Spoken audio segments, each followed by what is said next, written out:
అద్వైత ఆత్మ విజ్ఞానాన్ని మనకు ఉపదేశం చేస్తూ ఉన్న గురువులందరికీ నమస్కారం చేసుకుని మనము మళ్ళీ కొంత మన భగవద్గీతలోని గుణాల గురించి గురువుగారు ఏమి నేర్పిస్తున్నారో చూస్తూ వెళ్దాము. మళ్ళీ ఇంతే విషయము. 3 గుణాలుంటాయి మనకి. ముఖ్యంగా ఈ గుణాల్ని ఐడెంటిఫై చెయ్యాలి అంటే ఫస్ట్ స్టెప్ రజోగుణాన్ని వేరు చెయ్యండి. 3 గుణాలు పూర్తిగా కలగాపులగంగా ఉన్నాయి నాలో, లేదా ఎవరిలో అయినా సరే. ఎందుకంటే, మనం ఇది చదువుకుంటున్నంత సేపు మనలో ఈ గుణాలు ఎప్పుడెప్పుడు ఎట్లా పైకొచ్చి ప్రవర్తిస్తున్నాయి, మన చుట్టూ ఉన్న వాళ్ళలో ఎట్లా ప్రవర్తిస్తున్నాయని కూడా కాన్స్టెంట్‌గా చూడ్డము అభ్యాసం కావాలి. అందుకని ఇన్ని వారాలు దీన్నే ఫోకస్డ్‌గా చదువుకుంటూ వస్తూ ఉన్నాము. నాలో ఎక్కడెక్కడ ఈ గుణం పైకొస్తున్నది, ఏ గుణం పైకొస్తున్నది, నా పక్కన వాళ్ళలో ఎప్పుడెప్పుడు ఏ గుణం పైకొస్తున్నది అని ఐడెంటిఫై చెయ్యాలి అంటే, ఒకేసారి 3 గుణాలు అంత వివేకంతో వేరు చేసి చూసుకోవడం కష్టమవుతుంది. ఇనీషియల్ స్టేజెస్‌లో దాన్నట్లా ఐడెంటిఫై చేయడం కష్టము. కాబట్టి దాన్ని 2 స్టెప్ ప్రాసెస్‌గా చేయొచ్చు. స్టెప్ 1 రజోగుణాన్ని పక్కన బెట్టేసి, తమో, సత్వగుణాల్ని ఒక గ్రూప్ చేశారనుకోండి. తమో, సత్వ గుణాల్ని ఒక గ్రూప్ చేయండి. రజోగుణాన్ని వేరే గ్రూప్‌లో పెట్టండి. బికాజ్ రజోగుణము తమో గుణానికి, సత్వగుణానికి కంప్లీట్‌గా వేరేగా బిహేవ్ చేస్తుంది. రజోగుణము దాని పద్ధతి వేరు. దానికి సత్వగుణానికి ఉన్న లక్షణము ఉండదు. తమో గుణానికి ఉన్న లక్షణము ఉండదు. వేరుగా ఉంటుంది. అయితే ఈ 2 మాత్రము దొంగలు. సత్వ, తమో గుణాలు 2 దొంగలు. ఆ రెండింటిని ఐడెంటిఫై చేయడానికి నిజంగా తెలివితేటలు కావాలి. ఎందుకు అంటే, ఎవరైనా ఏమి పని చెయ్యకుండా, క్వైట్‌గా, కోపం లేకుండా, ఏ కోరిక లేకుండా, ఎవ్వరిని దూషించకుండా, ఎవ్వరిని హింసించకుండా, వాళ్ళ పాటికి వాళ్ళు, వాళ్ళకు ఉన్నంతలో అట్లా ఉన్నారు అంటే, ఇంకా ఎంత కష్టమంటే వాడిలో సత్వగుణం పైకొచ్చుండడం చేత వాడిట్లా ఉన్నాడా? తమోగుణం పైకొచ్చుండడం చేత ఇట్లా ఉన్నాడా అని మనం కనిపెట్టలేం. అంత సులువు గాదు. ఆ రెండింటిని వేరు చేయడానికి ఒకే ఒక పద్ధతి. వాడిలో జ్ఞానము పైకొచ్చున్నది అంటే, జ్ఞానంతో కూడి వాడు మౌనంగా, కోరికలు లేకుండా, కోపాలు లేకుండా, లోపితనాలు లేకుండా, అసూయలు లేకుండా, ఏ కర్మలు చెయ్యకుండా శాంతిగా కూర్చుని ఉంటాడు. అప్పుడు గూడా అట్లనే ఉంటాడు. ఒకవేళ వాడిలో అజ్ఞానం బాగా పైకొచ్చున్నది అంటే, అప్పుడు గూడా వాడు తమో గుణంతో ఏమీ పని చెయ్యకుండా, శాంతంగా, ఉన్నదాంతో తృప్తిగా, కోరికలు, కోపాలు, లోభితనాలు, అసూయలు లేకుండా అట్లా కూర్చునుంటాడు. ఇంక వీడిని జడంగా ఉన్నాడా? లేదా చైతన్యంగా ఉన్నాడా? అని చెప్పడం కష్టం. వాళ్ళు అట్లానే ఉంటారు. వీళ్ళు అట్లానే ఉంటారు. మన సత్వంలో ఉన్నవాళ్ళు జ్ఞాన ప్రకాశం బాగా ఉద్ధృతితో పైకొచ్చినప్పుడు గూడా అట్లానే ఉంటారు. జడంలాగా. మన తమో గుణంతో ఉన్నవాళ్ళు బాగా చీకట్లు, అజ్ఞానం పైకొచ్చుంటే గూడా అట్లానే ఉంటారు క్వైట్‌గా జడంలాగా.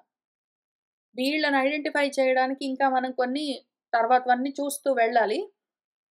చాలా పాయింట్స్ పెట్టుకొని, ఎక్కడ ఉన్నాడు వాడని కనుక్కొని ఇక్కడి నుంచి వీడు సత్వమా, వాడు తమస్సా అని ఐడెంటిఫై చేసుకుంటూ వెళ్ళాలి. రజోగుణం చాలా సులువు పక్కన పెట్టేయొచ్చు. వెంటనే చూడడం వాడు రజోగుణం అని రజోగుణాన్ని ఐడెంటిఫై చేయడం అంత సులువు ఇంకేమీ లేదు. కాబట్టి ఇంకిక్కడి నుంచి అవే చెప్పుకుంటూ వెళ్తాము. ఒక్కటి ముందు చెప్తాను. నాలో రజోగుణం ప్రవర్తిస్తున్నదా? సత్వ, తమో గుణాలా? సత్వ, తమో గుణాలైతే తర్వాత చూద్దాము. ముందు రజోగుణం ప్రవర్తిస్తున్నదా అని ఐడెంటిఫై చేయాలి అంటే, ఇట్లాంటివి మధ్య మధ్యలో టిప్స్, ట్రిక్స్, హ్యాక్స్ చూసుకోవాల్సొస్తుంది. ఒక హ్యాక్ ఏమంటే, తొందరపడతానా? తొందరపాటుతనం ఉన్నది అంటే, ఇంక తప్పకుండా నాలో రజోగుణం ఎక్కువున్నది అని అర్థం. నేను తొందరపడి పని చేయడం, తొందరపడి ఏదైనా అనడం, ఈ రకంగా తొందరపడి చేయడం. ఒక్కొక్కసారి అది పని చేస్తే చేస్తుంది, లేకపోతే పని చేయదు. ఇంకా రిగ్రెట్స్ అన్నీ పెట్టుకొని కూర్చోవడం. ఆ సాహసం అంటారు దాన్ని. సాహస అంటే వెంటనే, తొందరగా అని అర్థం. దాన్ని సాహసం. సాహసంతో ఎవరైనా పని చేస్తే వాడిని సాహసంతో చేసేవాడని.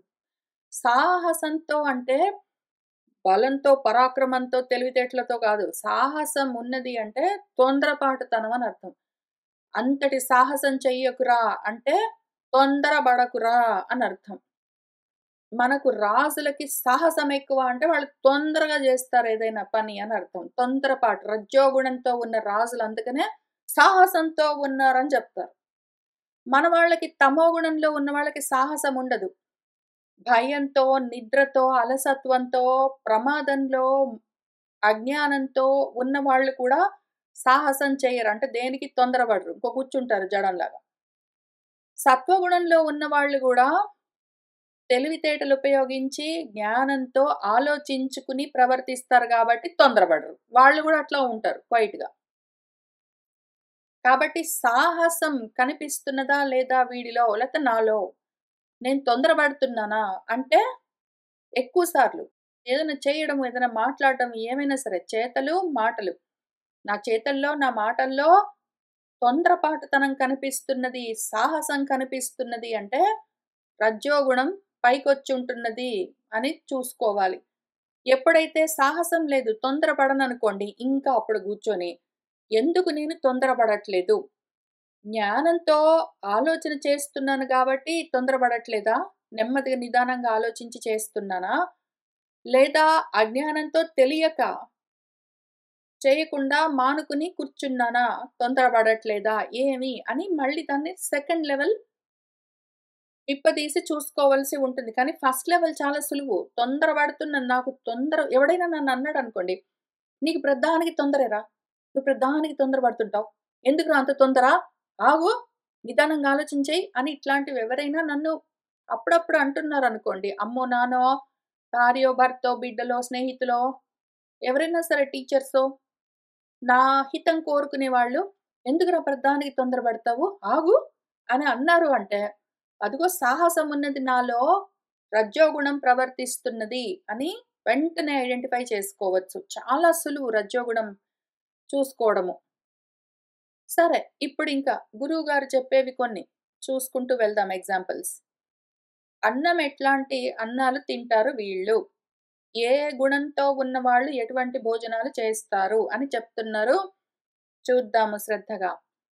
ముందు ఆయుః, సత్వ, బల, ఆరోగ్య, సుఖ, ప్రీతి వివర్ధనాః రస్యాః, స్నిగ్ధాః, స్థిరాః, హృద్యాః ఆహారాః సాత్విక ప్రియాః.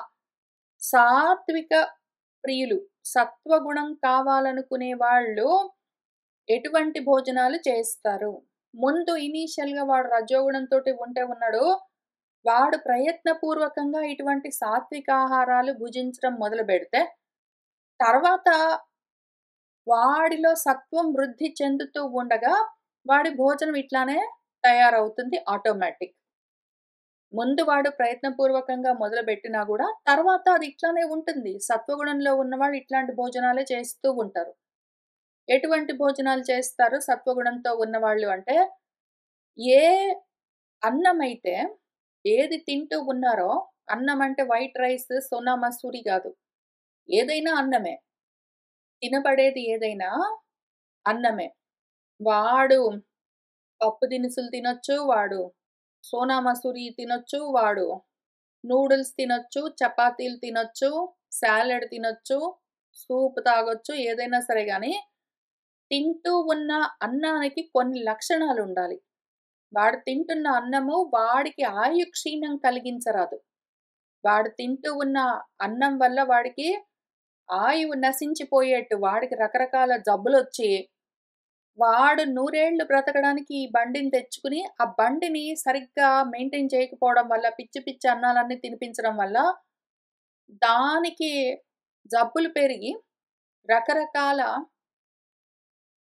ఏవో డయాబెటిస్, బీపీ, లేకపోతేదో కొలెస్ట్రాల్ అట్లాంటివన్నీ వచ్చి, దాంతో వాడు 100 కనీసం మాక్సిమం 90స్ పైన బ్రతికుండవలసిన ఆ బండి పాపము అర్ధాంతరంగానే పోయేట్టు వాడు తిన్నాడనుకోండి, అప్పుడు వాడు సాత్విక ప్రియుడు వాడు కిందుంటాడు చూద్దాం.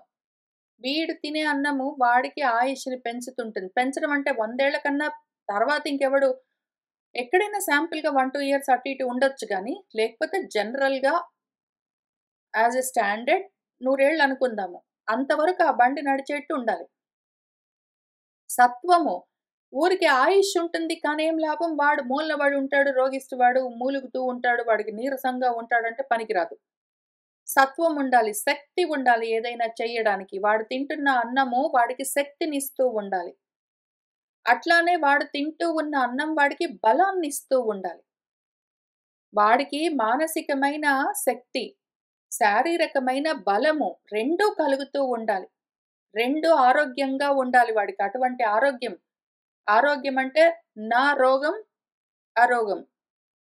అరోగానికి సంబంధించింది ఆరోగ్యం. రోగము లేకుండా ఉండాలి. వాడు తింటున్న అన్నం వల్ల వాడికి జబ్బులు చేస్తున్నాయనుకోండి. మీరు జాగ్రత్తగా భోజనాలు చేస్తూ ఉంటే గూడా బయట నుంచి ఏమైనా కారణాలకి మీకు జబ్బులు చేశాయనుకోండి, చేయగలిగిందేమీ లేదు. మీకు ఏదో క్యాన్సర్ లాంటివొచ్చాయో, లేతే బయట నుంచి కరోనా వైరస్ లాంటిదొచ్చిందో, లేతే ఇంకేమైనా వైరస్‌లొచ్చాయి అంటే ప్రాబ్లమ్స్ వచ్చాయనుకోండి. అది మీరు చేయగలిగింది లేదు. ఎందుకంటే బబుల్‌లో బ్రతకట్లేదు. ప్రపంచంలో బ్రతుకుతున్నంత దేహం ప్రపంచంలో వ్యవహరిస్తున్నంత వరకు బయట విషయాలతోటి అది కలిసి పని చేస్తూ ఉండవలసి ఉంటుంది. అటువంటప్పుడు అటు ఇటు అవుతుంది. కానీ మీరు తింటున్న అన్నము పనిగట్టుకుని మీ ఆరోగ్యాన్ని చెడగొట్టే దానిలాగా ఉండరాదు. పైగా తింటూ ఉంటే సుఖంగా అనిపించాలి. తింటూ ఉంటే అబ్బా! బాగా కారంగుంది. అబ్బా! బాగా వేడిగుంది. అబ్బా! చాలా కష్టంగుంది తినడానికి అని అట్లా గాకుండా మీకు సుఖంగా ఉండాలి. తింటూ ఉన్న అన్నం మీకు సుఖంగా అనిపిస్తూ ఉండాలి. మీకు ప్రీతి కలుగుతూ ఉండాలి. తిన్న అన్నం గురించి ప్రీతి కలుగుతూ ఉండాలి. ఈ రకంగా ఇన్ని లక్షణాలతో ఉన్న అన్నము తింటూ ఉంటారు. సత్వగుణంతో ఉన్నవాళ్ళు ఇటువంటి అన్నాలు తింటూ ఉంటారు. వాళ్ళు తినే అన్నాల్లో యూజువల్‌గా ఏముంటాయంటే అవి రసవంతమై ఉంటాయి.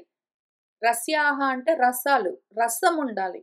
ఎండిపోయి ఉన్నవి అట్లాంటివి వాళ్ళు తినడానికి ఇంట్రెస్ట్ చూపించరు. రసవంతమై ఉండాలి. సారవంతమై ఉండాలి. అట్లానే శరీరానికి సారాన్ని ఇవ్వాలి. నిస్సారంగా శక్తి లేకుండా శరీరాన్ని తయారు చేసేట్టు గాదు. తింటూ ఉన్న అన్నము శరీరానికి రసాన్నివ్వాలి. సారం కలిగిస్తూ ఉండాలి. అట్లానే స్నిగ్ధము. జిడ్డు ఏదైనా ఉండాలి. నేతులు, వెన్నలు అటువంటివి ఉంటాయి. రసాలు, నేతులు మొదలైనవి. అట్లానే స్థిరంగా ఉండాలి.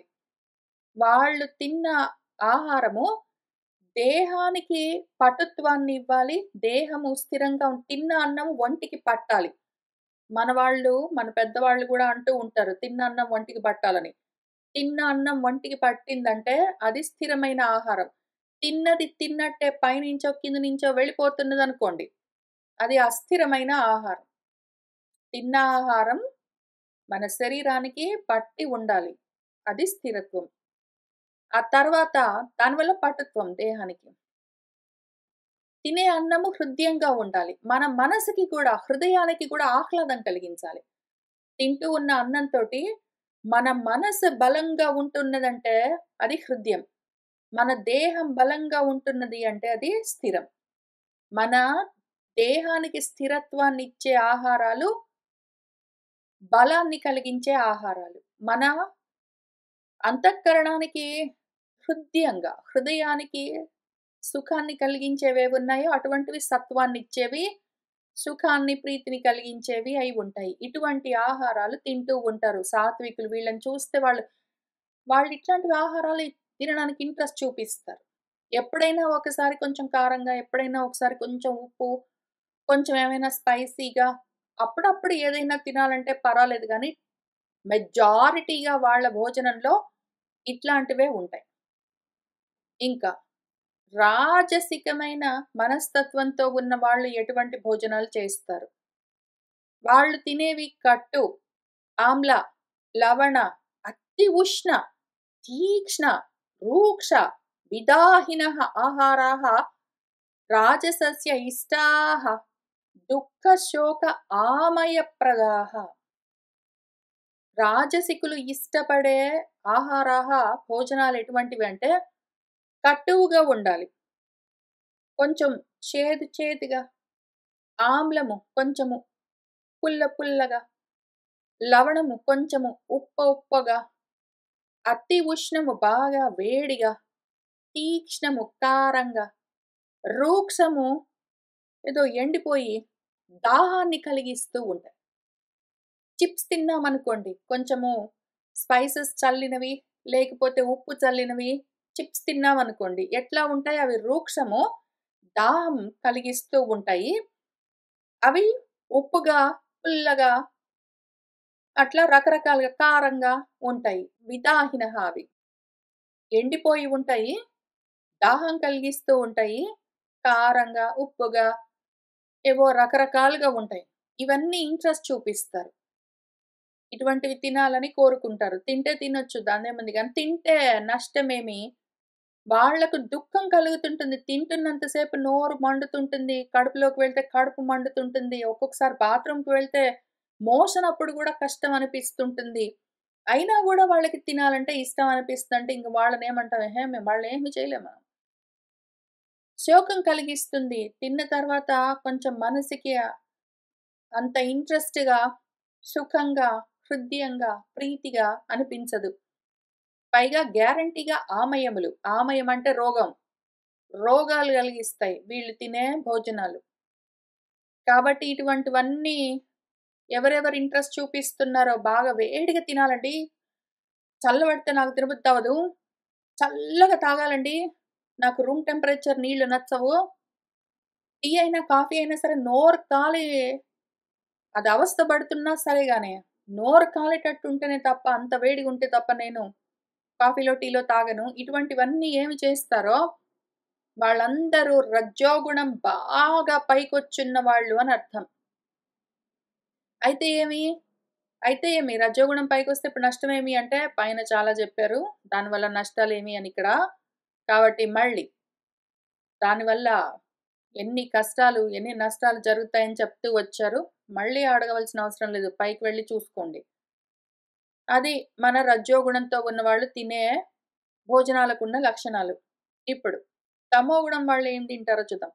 యాతయామం గతరసం పూతి పర్యుషితం చ యత్ ఉచ్ఛిష్టం అపి చ అమేద్యం భోజనం తామస ప్రియం. తామసకులకు ప్రియమైన భోజనాలు ఎట్లా ఉంటాయి అంటే యాతయామం. యామం అంటే జాము. జాము అని పిలుస్తారు.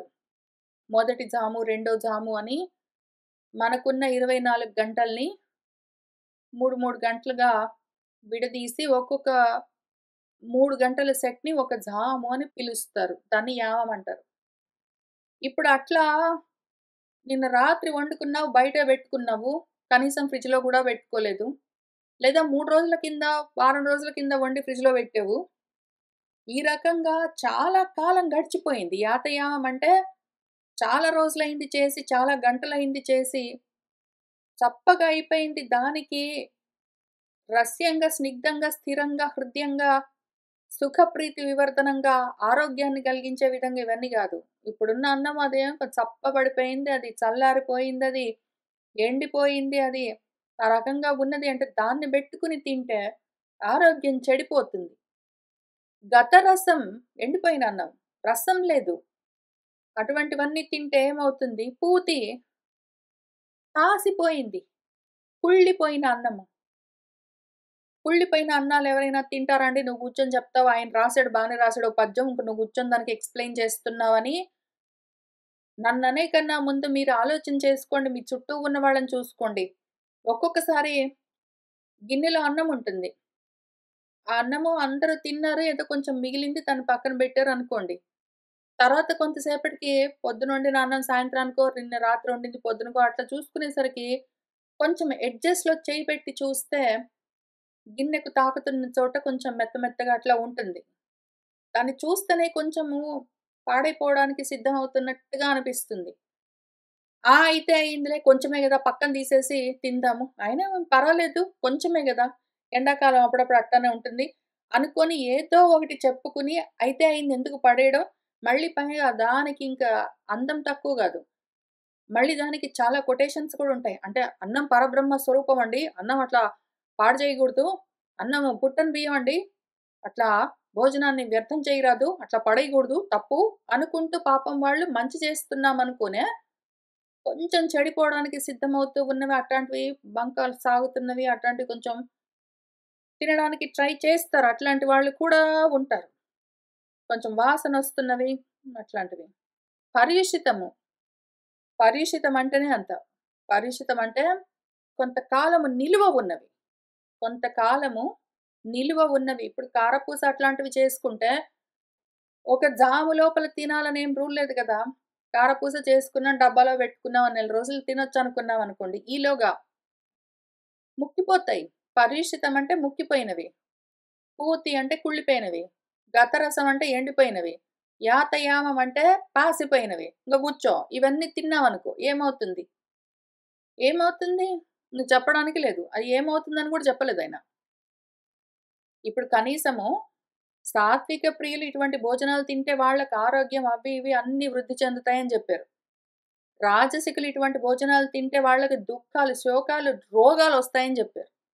తామసికులు ఇట్లాంటివి తింటారు అని చెప్పి ఊరుకున్నారు. వాళ్ళకి ఏం జరుగుతుందని గూడా చెప్పలేదాయన. ఇంక చెప్పడానికి గూడా ఏం లేదు. ఇంక అంత అధ్వానం పరిస్థితి. అందుకని ఆయన ఎక్స్‌ప్లెయిన్ కూడా చేయలేదంటే వద్దు అని అర్థం. ఇవే గాదు. వాళ్ళింకా ఏం తింటారంటే, వాళ్ళు కాసిపోయినవి, ఎండిపోయినవి, కుళ్ళిపోయినవి, ముక్కిపోయినవి తినడమే కాక, ఎందుకండి పాడేయడం? అయితే అయిందండి పర్వాలేదు. పడేసుకుంటామేంటి? అన్నన్ని డబ్బులు పెట్టి వండుకున్నాము, లేతే కొనుక్కున్నాము అనుకోని పాపము తినడానికి ట్రై చేస్తారు. మంచి ఆలోచన చేస్తారేమో, కానీ ఆ బాడీని ట్రాష్ క్యాన్ లాగా వాడుతుంటారు. బయట పడేసే బదులు కడుపులో పడేద్దాం అంటారు. కడుపులో పడేస్తే ఏమైంది? నూరేళ్లు నడవలసిన ఆ బండి ముందే చెడిపోతుంది. అప్పుడు ఎంత నష్టము? ఇది నష్టం. నువ్వు కావాలంటే కారపూస కొనుక్కొచ్చుకోవచ్చు, లేతే మానుకోవచ్చు, లేతే అన్నం కొనుక్కోవచ్చు, లేతే మానుకోవచ్చు ఏమన్నా జేయొచ్చు గానీ, బాడీ పోతే మళ్ళీ కొనుక్కొచ్చుకుంటావా?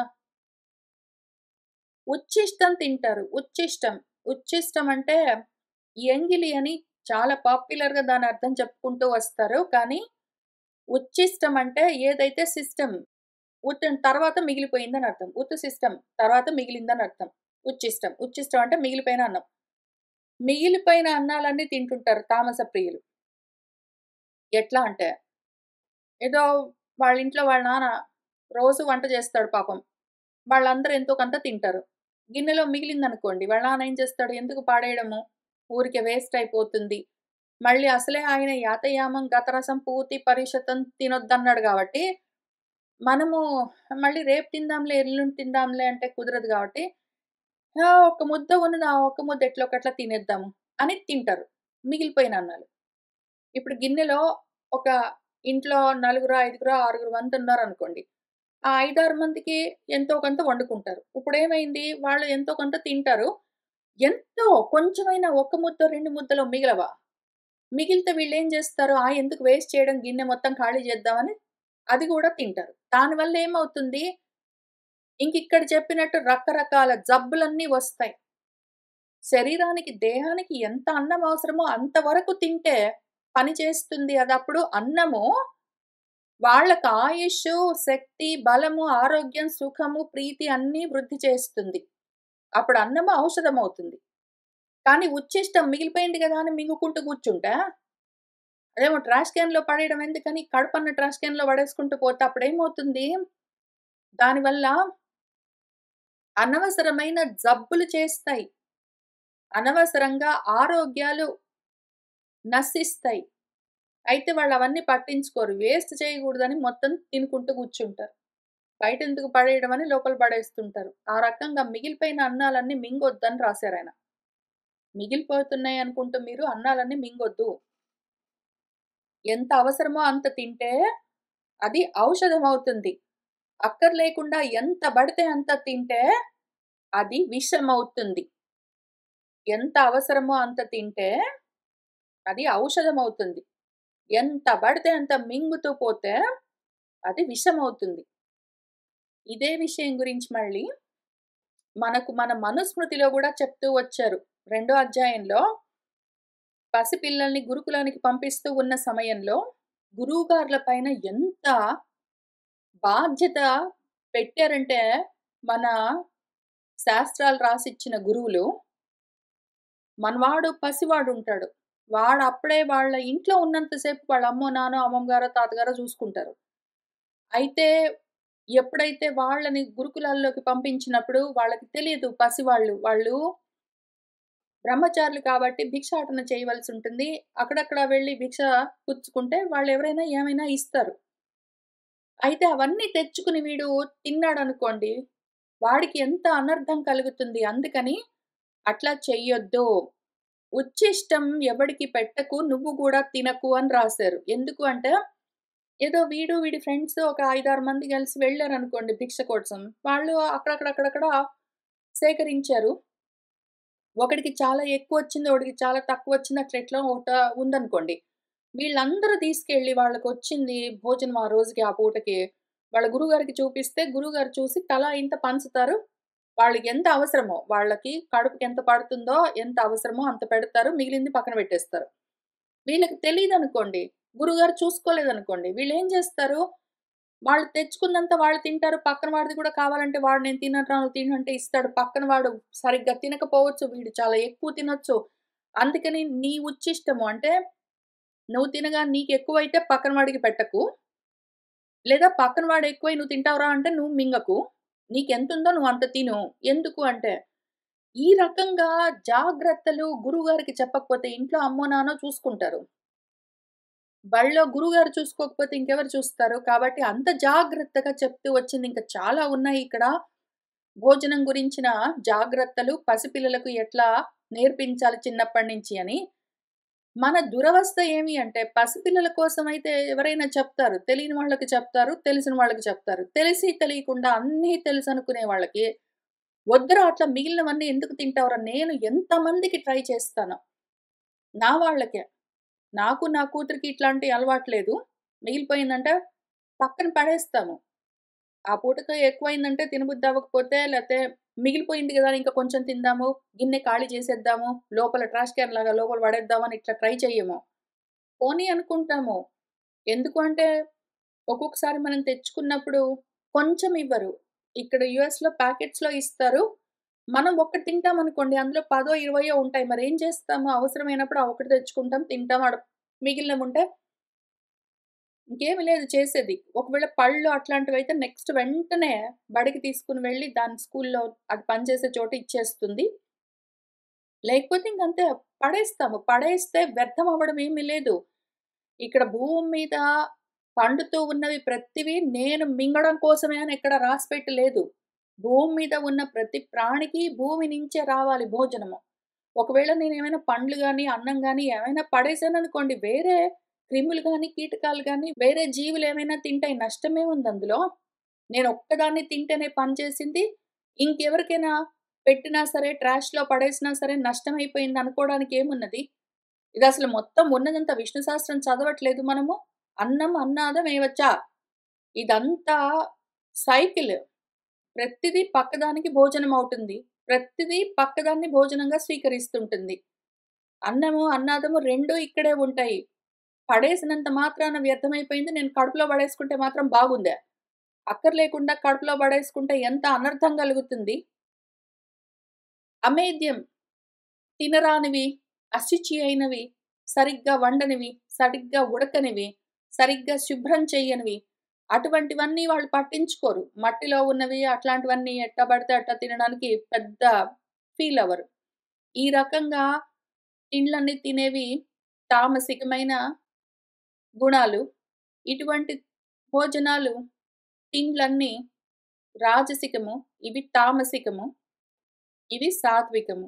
ఈ విధంగా ఎక్కడ ఉన్నామో మనం ఏమి తినడానికి ఇంట్రెస్ట్ చూపిస్తున్నాం అని చూసుకున్నామంటే, మనము ఏ గుణంతో ఎక్కువగా వ్యవహరిస్తున్నాము అని తెలుసుకోవడానికి చాలా సులువు.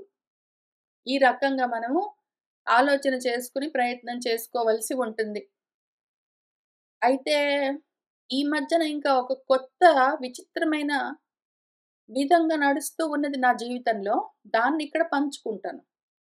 ఇన్ని సంవత్సరాలుగా ఇవే పద్యాలు ఎన్నో సార్లు చెప్పుకుంటూ వచ్చాను గదా!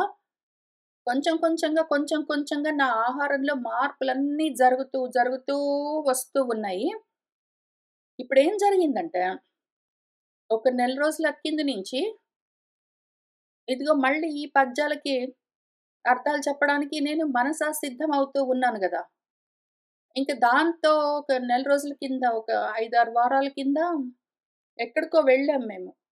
మా ఇంటి దగ్గర ఇండియన్ రెస్టారెంట్స్ కానీ, ఇండియన్ షాప్స్ కానీ అవి చాలా ఉండవు. ఎక్కడో దూరంగా ఉంటాం అన్నిటికి. అయితే ఒకసారి ఊరికనే ఏదో ఒకటి ఐస్ స్పైస్ అని ప్లేస్ ఉంది. అక్కడ తిందామనింది నా కూతురు. పానీపూరి అవి తినడానికి వెళ్దాం అనుకున్నాము. ప్రాబబ్లీ ఒక కొన్ని నెలలైందో, ఒక సంవత్సరం అయిందో అటువంటి స్పైసీ ఫుడ్ తినడం. సరే ఎనీవే వెళ్ళాము. అక్కడ పానీపూరి ఏదో దహిపూరి, భేల్‌పూరి అట్లాంటివేవో ఉన్నాయి. అదేదో తీసుకుంది ఇంతకి. ఆ పానీపూరి ఒకటి నోట్లో పెట్టుకున్నాను. ఇంకంతే. నోరు మొత్తము లోపలంతా ఏదో నిజంగా మంట పెట్టినట్టు కాలిపోయింది. ఇంక వాళ్ళది ఐస్, స్పైస్ వాళ్ళ దగ్గర. స్పైసీ ఫుడ్ అంటే స్పైసీ గూడా గాదు పాపం. మేము తినలేమని వాళ్ళు చాలా చప్పగా జేసిచ్చారు. అయినా గూడా దానికి నా కూతురికేం గాలేదు గానీ, నేను నోట్లో పెట్టుకోగానే నోరంతా కాలింది. ఇంక దాంతో వాళ్ళ దగ్గర ఐస్ క్రీమ్స్ ఉంటాయి. ఐస్ క్రీమ్ తిన్నాను. ఇంకా తర్వాత ఆ రోజు నుంచి మొదలైంది నాకు. ఆ రోజు నుంచి మొదలైంది. మామూలుగా మా ఇంట్లో చాలా చప్పగా చేసుకుంటాము. ఉప్పు, కారం గూడా చాలా తక్కువుంటాయి. స్పైసెస్ వేయము. పప్పు చేస్తే గూడా ఏదో మామిడికాయ పప్పు. ఆ మామిడికాయలు గూడా చప్పగుంటాయి.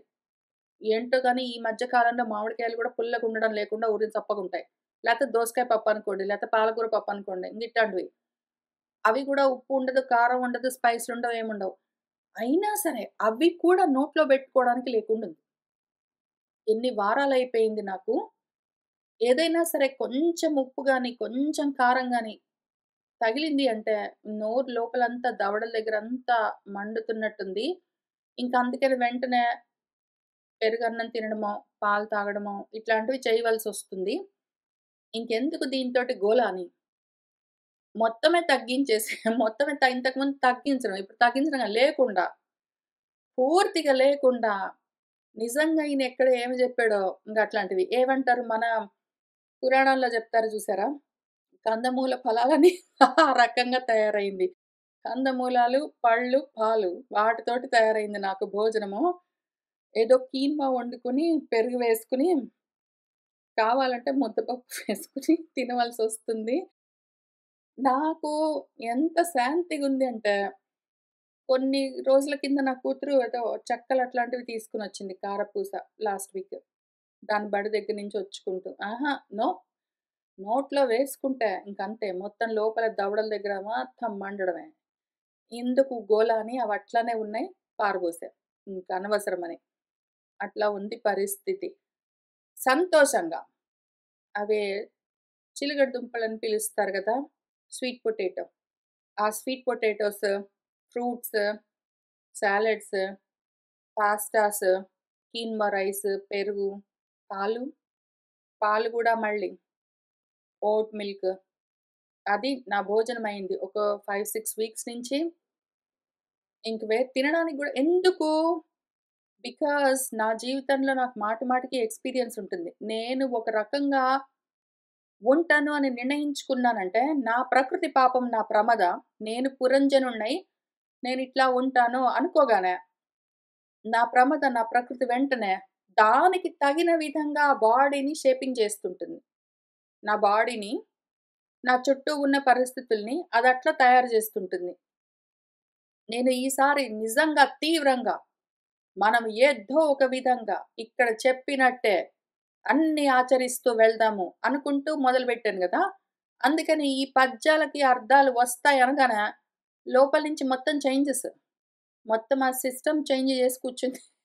నా ప్రకృతి, నా ప్రమద పాపము ఆ సిస్టమ్ చేంజ్ చేసి కూర్చుంది. ఇంకా ఇక్కడి నుంచి ఇక్కడికి 9కి, 10కి రావడానికి గూడా వీలు లేకుండుంది పరిస్థితి. ఇక్కడే ఉన్నది.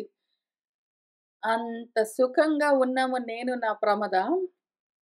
కాబట్టి మీ మనస్సు స్థితి ఎట్లా ఉన్నదో దాన్ని బట్టి ఆ చుట్టుపక్కల పరిస్థితులు నడుస్తూ ఉంటాయి. మీ మనస్థితి ఎక్కడున్నదో చూసుకోండి. చాలా బాగుంటుంది. చాలా ఫన్ ఉంటుంది. నిజంగా ఫన్ ఉంటుంది ఈ ఎక్సర్‌సైజ్. ట్రై చేయండి. మీకేమైనా ఎక్స్‌పీరియన్సెస్ ఉంటే చెప్పండి. నేను కూడా వింటాను. ఇవాల్టికి ఇక్కడికి ఆపుతాను. కోరుకున్న వాళ్ళందరికీ అద్వైత ఆత్మ విజ్ఞానం కలగాలని ఆశిస్తూ ఉన్నాను. శుభం భవతు.